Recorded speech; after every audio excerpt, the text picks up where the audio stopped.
The cemetery felt frozen in time. Even the wind seemed afraid to move. John Harrington stood alone in front of a small gravestone, his expensive coat hanging loosely on a body that had lost its strength along with its purpose.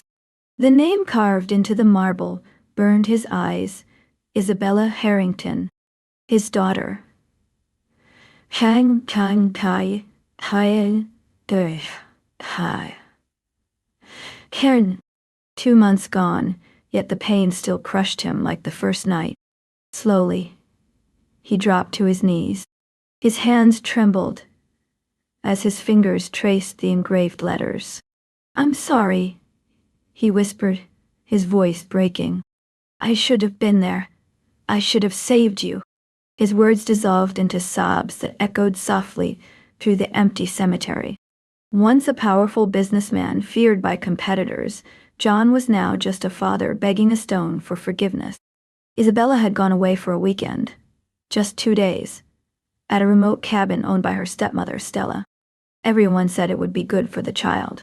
Fresh air, quiet, a time to bond. But while Stella was supposedly away on business, a fire swallowed the cabin whole. By the time help arrived, nothing remained but ashes, and a few burned belongings identified as Isabella's. John never questioned the story. Grief doesn't ask for proof. It demands surrender. Since that day, Stella had stayed close, playing the part of the devoted wife. Soft words, gentle touches, warm tea every evening. She cried with him, blamed herself for not being there, and whispered promises that everything would be okay. His younger brother, Marcus, stepped in as well, taking over company matters and repeating daily, "I've got you. Just survive this." But surviving felt impossible. John reached into his pocket and pulled out a small silver bracelet, the one he'd given Isabella on her birthday. He clutched it tightly, pressing it against his chest. "You promised you'd never leave me," he whispered, tears streaming freely now. "I don't even know how to breathe without you."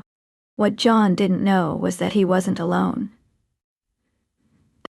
Just a few yards away, hidden behind the thick trunk of an old tree, a thin little girl stood silently. Her hands clung to the rough bark, as if it were the only thing keeping her upright. Tears rolled down her face as she watched her father collapse under the weight of grief. Isabella was alive. She wanted to run to him, to scream his name, to destroy the lie carved into stone. But fear held her frozen. The people who had locked her away were still out there. If they discovered she had escaped, even for a moment, they wouldn't hesitate to hurt him. As John finally stood and walked away, still clutching the bracelet, Isabella bit her lip until she tasted blood. She stepped back into the shadows, her heart screaming while her body stayed silent. This reunion would have to wait, because the truth, revealed too soon, could kill him. John believed his daughter was buried beneath stone, but the real danger wasn't in the graveyard. It was waiting for him at home. The room where Isabella was kept never truly slept. Even in silence, it breathed fear. The walls were bare, the window sealed, and the thin mattress on the floor carried the cold of the ground beneath it. Isabella lay still, staring at the ceiling, counting her breaths the way she had learned to do to stop herself from crying. She had escaped only for minutes earlier that night, just long enough to see her father. Now panic clawed at her chest. If they discovered she'd been gone, punishment would follow. She curled onto her side, pulling her knees close, pretending to sleep. That was when she heard it. Laughter. Tut. Not distant. Not imagined. Real voices drifting through the hallway. Isabella's heart slammed against her ribs. She sat up slowly, every muscle tense. The sound grew clearer. 2 adults, relaxed, confident. She slipped off the mattress and crept toward the door, her bare feet silent against the floor. A thin line of warm light leaked through the crack. She leaned closer. It's been 2 months, a woman said calmly, and not a single person questioned the fire. Isabella recognized the voice instantly. Stella. Her body stiffened. A man chuckled in response. People believe what they're told, especially when tragedy is involved. Marcus. Isabella's breath caught in her throat. John is completely broken, Stella continued, swirling liquid in a glass. I almost feel sorry for him. Marcus laughed again. Almost. Watching him cry at that grave. Honestly, it was pathetic. Isabella pressed her hand over her mouth. Soon it won't matter, Stella added. The inheritance process has already started. Marcus lowered his voice. And the poison? It's working, Stella replied smoothly. Slow, clean. Every cup of tea weakens him more. By the time he realizes something is wrong, it'll be too late. Isabella's legs nearly gave out. Poison, not show. The word echoed in her head like a scream she couldn't release. Marcus raised his glass. To the perfect plan. They clinked glasses, laughing softly, like monsters celebrating a hunt. Isabella stumbled back from the door, barely keeping her balance. Her world shattered in seconds. The people she trusted weren't just responsible for her disappearance. They were preparing to murder her father. Tears streamed down her face, but something else burned beneath them. Anger. Terror. Determination. They're going to kill him, she thought wildly. And I'm the only one who knows. She collapsed onto the mattress, shaking violently, forcing herself to stay quiet. Outside the room, the laughter faded, footsteps retreating down the hall. Isabella wiped her face with trembling hands. Fear had ruled her long enough.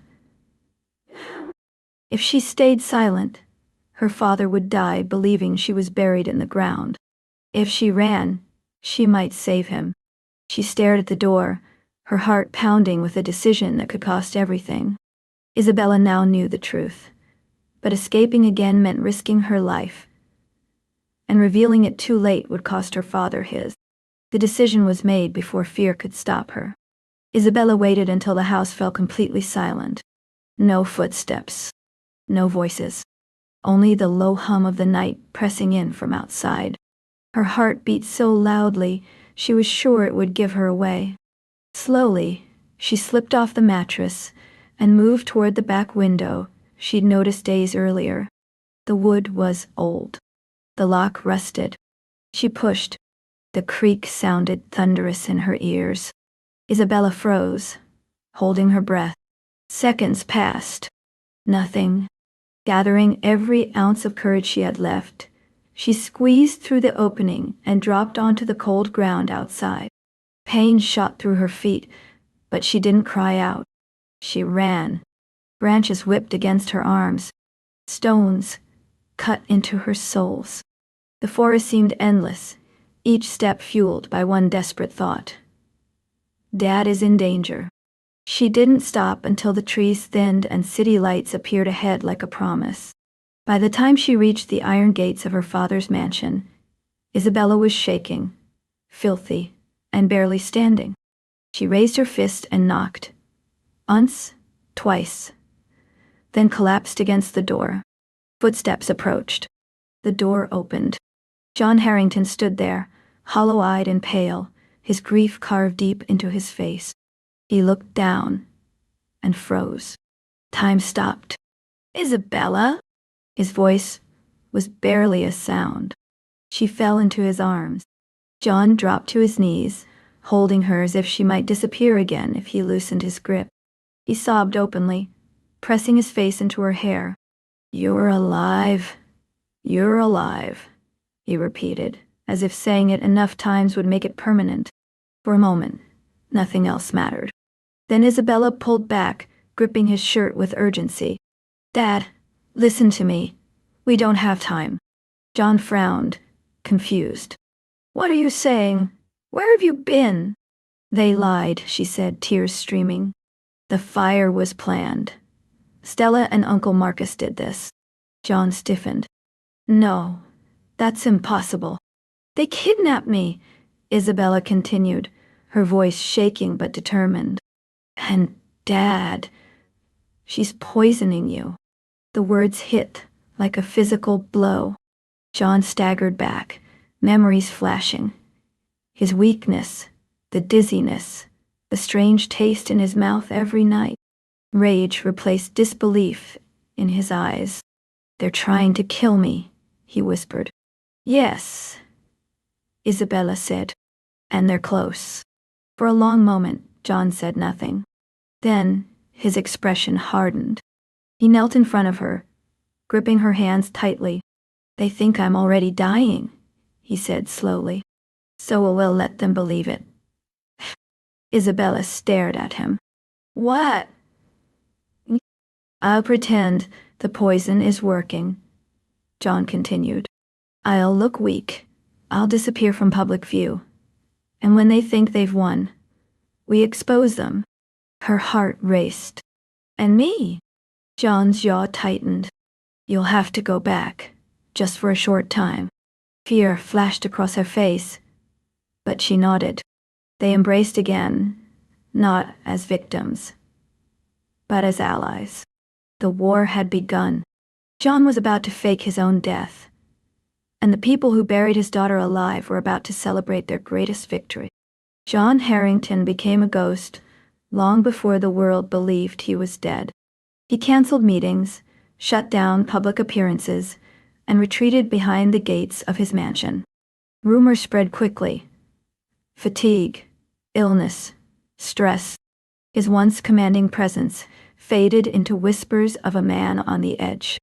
Stella watched it all with false concern, serving her tea with careful smiles, never suspecting a single drop touched his lips. Behind closed doors, John rehearsed weakness. He practiced shallow breathing in front of mirrors, allowed his hands to shake, dragged his steps through empty hallways. Doctors were summoned, carefully chosen ones who followed his script. Medical notes were written, statements prepared. The lie was layered thick enough to survive scrutiny. Then the headline exploded. John Harrington is suddenly at home. The world stopped. News channels looped his image. Social media drowned in condolences. Business partners expressed shock. Employees cried. Flags lowered outside corporate buildings. Death of a powerful man always creates noise, and Stella and Marcus soaked it in like royalty. The funeral was a masterpiece of deception. The church overflowed with mourners and cameras. Stella arrived, draped in black, veil trembling as she sobbed into her gloves. Her voice cracked perfectly as she whispered about lost love and shattered dreams. Marcus delivered a speech filled with grief and brotherly devotion, pausing at just the right moments as the crowd wiped tears from their eyes. From a darkened vehicle across the street, John watched it all. He saw Stella's hand brush Marcus's, saw the brief smile they thought no one noticed. The confirmation burned like fire in his chest. They think it's over, he muttered. After the funeral, the masks slipped. Behind locked doors, Stella poured expensive wine, her laughter sharp and unrestrained. It worked, she said. He's gone, and soon everything he built will be ours. Marcus raised his glass, to patience paying off. The inheritance hearing was scheduled within days. Lawyers gathered, documents prepared. Reporters circled the courthouse like vultures waiting for a final feast. Stella and Marcus arrived dressed in authority, no longer mourners, but rulers stepping into their kingdom. Inside the courtroom, pens scratched paper. Signatures transferred fortunes.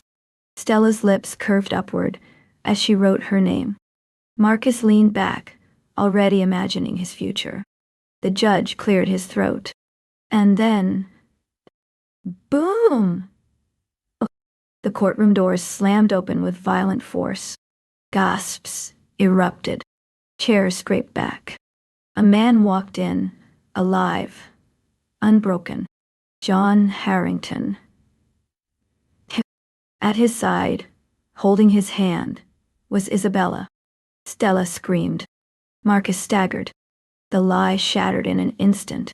The dead had returned, and the final reckoning was about to unfold in front of the entire world. The courtroom fell into chaos. Voices collided. Cameras flashed uncontrollably.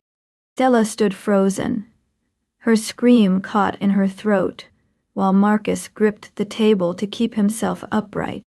Color drained from his face as if he'd seen death walk back into the room. John Harrington didn't stop walking. Each step echoed like a verdict. He reached the center of the courtroom and turned slowly, letting every eye settle on him. When he spoke, his voice was steady, calm in a way that terrified. "For 2 months," he said, "the world mourned my death. For 2 months, I was poisoned by the woman I trusted and betrayed by the brother I defended." The room erupted in murmurs. Stella lunged to her feet. "This is a lie!" she cried. "He's manipulating everyone." John raised a hand. Screens around the courtroom lit up. Audio recordings played. Stella's voice laughing, Marcus's voice celebrating. Words about poison, about money, about the fire. The laughter that once echoed in secret now rang in public. Gasps turned into outrage. Isabella stepped forward, her small frame trembling but unbroken. She gripped the microphone with both hands. "They locked me in a room," she said softly. "They said my dad would cry himself to death and never know I was alive. They laughed when they talked about killing him." Her words sliced through the room. Stella collapsed into her chair, shaking violently. Marcus tried to speak, but no sound came out. Police officers moved in. Handcuffs clicked shut. The cameras captured everything. The fall of 2 people who thought themselves untouchable. Stella screamed as she was pulled away. Her mask finally shattered. Marcus begged, blamed, denied. But no one listened. Justice had found them. Outside the courthouse, the noise continued, but John and Isabella walked past it all in silence, hand in hand. For the first time in months, the air felt breathable. That night, Isabella slept in her own bed.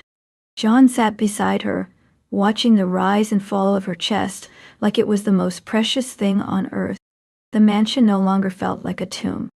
It felt like home again. Days later, they returned to the cemetery. John stood before the gravestone that bore his daughter's name, a lie carved in stone. Without hesitation, he pushed. The stone cracked and fell. Isabella smiled through tears. "I wasn't meant to stay buried." John pulled her into his arms. "No, you were meant to live." They walked away together, leaving the broken grave behind. Some lies survive in silence. But truth always finds a way back to the light.